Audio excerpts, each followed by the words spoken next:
Okay, this game is Svidler versus Gelfand, played in 2000.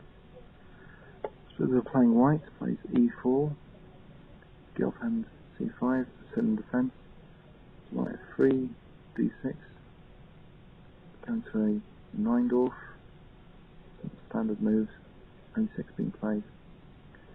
Now bishop e3, e6. Svidler doesn't mess about here. He plays a very aggressive move, the Kera's attack, g4. Gelfand reacts by counter-attacking in the centre. He plays e5. Knight f5 is played. Now g6. Very sharp position out of the opening. Both players should be theoretically prepared before going into this kind of thing. White now plays g5, very sharp, critical move. G takes f, G takes, E takes f5. White is sacrificing a piece here, but can black afford just to move the knight? Well, let's have a look why this is theoretically dubious. Let's say knight g8. Here, knight d5 with quite ominous threats now, with bishop b6 followed by knight c7 check. Saying knight d7, so these pawns are left now, so there's no bishop f5. Bishop g2, and how is black possibly untangling himself with bishop g7 f6, for example? Does black really just want to provoke f6? Here, can white intensify the pressure with, say, queen h5, or maybe just play c3? What is black doing here? So this is an interesting piece sacrifice idea. However, black just played here d5, which I believe is theoretical. Just giving the piece back. After g takes f, now plays not queen f6, knight takes d5, but d4. Svidler now plays bishop c4, another very sharp move. So if d takes c3, that'll be bishop takes f7 check. So winning the queen because no bishop b4 check, take queen back. However, let's quickly look at c takes d2, just queen c7 check. King takes, and now just rook b1. So definitely, black cannot take the knight on c3.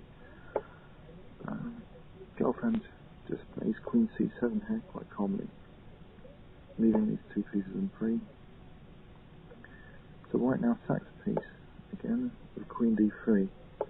Very, very sharp opening, incredibly sharp variation. Black decides to take the bishop, and white just casually castles queenside. So there's ominous threats of knight d5. What does that do? That continues to munch material with e takes f2. Now bishop takes f7 check is played. After king takes f7, queen d5 check, king takes f6. Black's really munching material, but is he going to be punished? Svidler plays knight e4, king e6, king e7, and now this f pawn is still a dangerous attacking resource. He plays f6, king e8. And now, the move f7, pawn's immune. If queen takes f7, it would be embarrassing. Queen d8. So, here, black plays king e7. And how does white continue the attack? There's a very nifty manoeuvre played here by white. I'll give you 5 seconds to see if you can see it. 5, 4, 3, 2, 1. The manoeuvre was queen d2. The idea of queen g5 check. So white's relying now on the last remaining pieces, the two rooks, the queen and knight and pawn. Whereas black untangling, then black's going to be just winning the game easily. So black here played queen c6, which maybe is a critical mistake.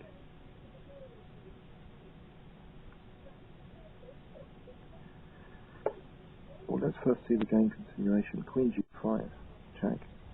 And now king takes f7, rook hf1. These rooks are now blasting through to the black king. Bishop c5, knight takes f2, knight d7, knight g4 check. Still a raging attack. Every one of white's pieces is very aggressively placed, and still black hasn't completed his development, hasn't connected rooks yet, and the king's just exposed. Especially after knight takes e5, so all the roads are now clear. Queen e6, rook se1, and it's a very, very unpleasant play for black. Plays knight f6, and after knight d3, white's winning black's queen now. Bishop e7, rook takes e6, bishop takes e6, rook e1, and black maybe is totally fed up and just plays knight d7 and then resigns. Obviously, rook takes e6 is fairly convincing. So, if we go back, was there a way for black to defend against all this after queen d2? Let's briefly see this.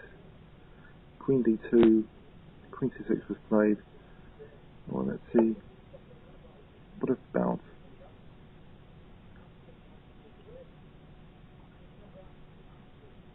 queen b6 as an alternative? Would that have been any better? Queen g5, say, king takes.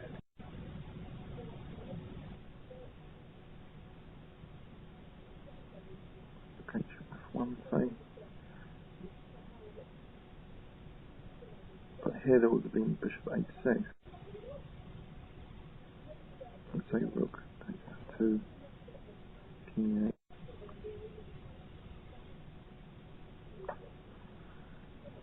Very, very, very tactical position.